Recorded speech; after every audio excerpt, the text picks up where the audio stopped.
In this lecture, we begin a series on different privacy assessments. We will start by looking at the assessments roadmap, where I'm just going to very briefly go over what our plan is for the next few lectures.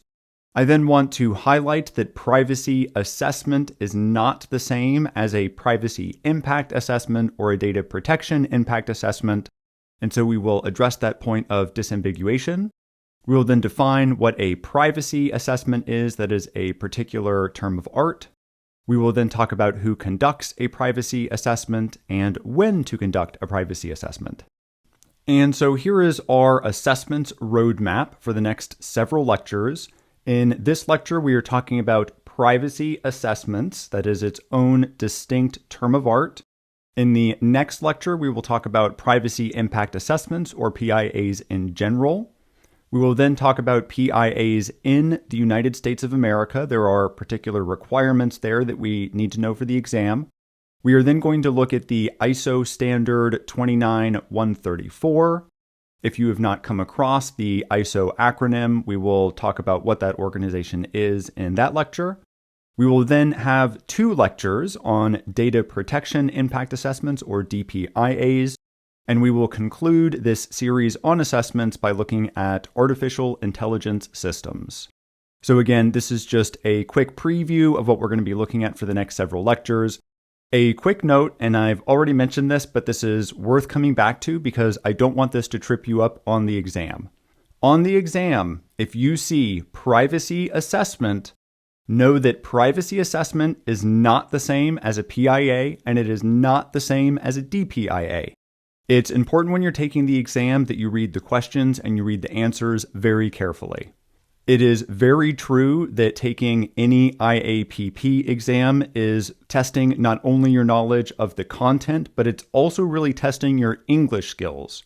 So you need to read the question carefully and then all of the answers. If you see privacy assessment, you need to refer to this lecture. If you see PIA, you need to refer to either the next lecture or the one after that on PIAs in America. And if you see DPIA, then you want to refer to the data protection impact assessment lectures that cover that genre of compliance documentation in the EU. So again, last time I'm going to harp on this, make sure you read the questions carefully. So what is a privacy assessment? And it's important to note here that there is going to be overlap between privacy assessment, PIA, and DPIA. And so perhaps one thing you want to do as you're going through the next several lectures is note, where do these different compliance documents overlap? What are their similarities? And what are their differences? How do they compare and contrast? So a privacy assessment measures compliance with laws, regulations, standards, and internal policies. With regards to standards, we're going to look at the ISO 29134 standard in just a couple lectures. Privacy assessments also help us to monitor information systems.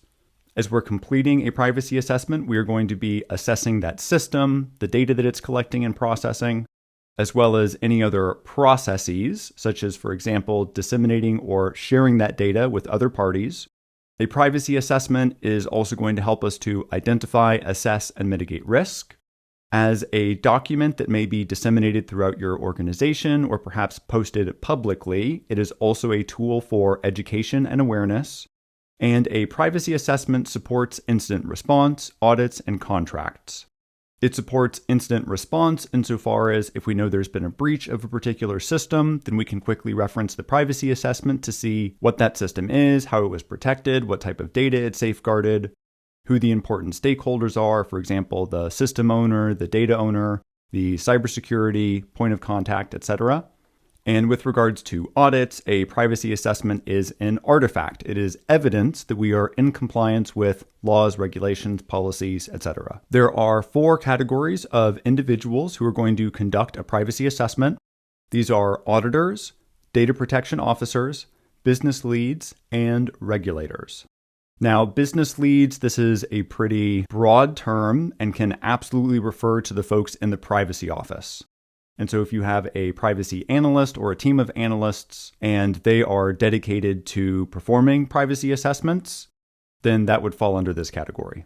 Our final point here concerning when to conduct a privacy assessment, and again, we're talking about privacy assessments very broadly, during system development. And so if your organization is standing up or building a new system, then again, going back to privacy by design principles, we want to make sure that the privacy function is involved early and often, and that privacy assessment will be conducted at regular intervals throughout the software development lifecycle.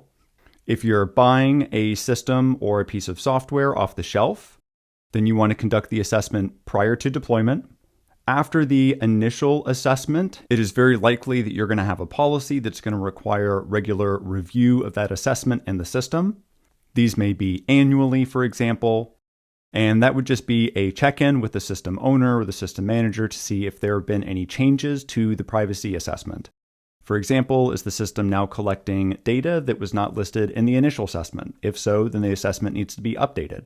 And finally, you may review the privacy assessment in response to a security event, such as a data breach. In this lecture, we have gone over the very broad concept of privacy assessment. Remember for the exam that privacy assessment is discrete from PIA and DPIA. In general, a privacy assessment helps us to measure compliance, monitor systems, identify, assess, and mitigate risk. Privacy assessments are also a tool for education and awareness, and they help to support incident response, audits, and contracts. General groups that often conduct privacy assessments include auditors, DPOs, business leads, and regulators. Of course, if you're a member of a privacy team, one of your main responsibilities may be conducting privacy assessments. And finally, when do we conduct privacy assessments? During system development, prior to deployment, at predetermined intervals after that initial assessment, and in response to security events or incidents.